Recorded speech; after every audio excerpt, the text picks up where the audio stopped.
during the pandemic, Santa Cruz County really became a hotspot for COVID-19. At the same time, they were also dealing with border closures impacting their local economy.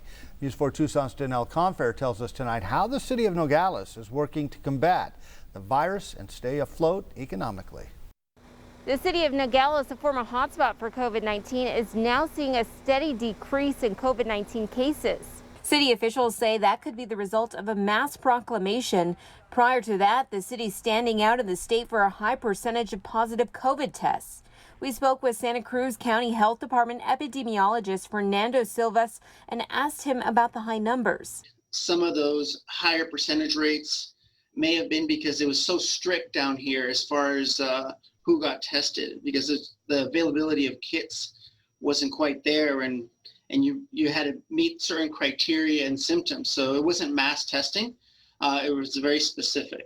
Silva says the county has since ramped up testing and encouraged the community to follow CDC guidelines to stop the spread.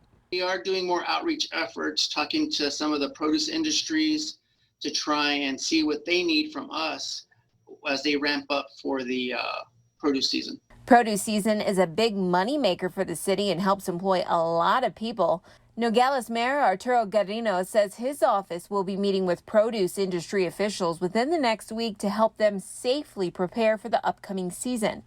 A lot of people in Nogales do depend on the produce industry. Before, many years ago, it was like 6 months out of the year that you worked in produce.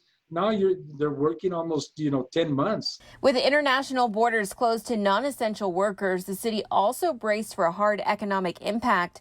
But the mayor says local residents help cushion the blow. We came to the conclusion that since nobody from Nogales was going to Tucson to shop or going to Nogales, Sonora to shop, the residents were shopping here locally, and that kept us afloat.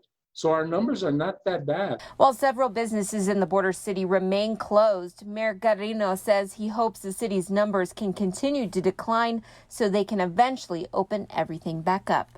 We've got you covered, Danelle Confair, News 4 Tucson.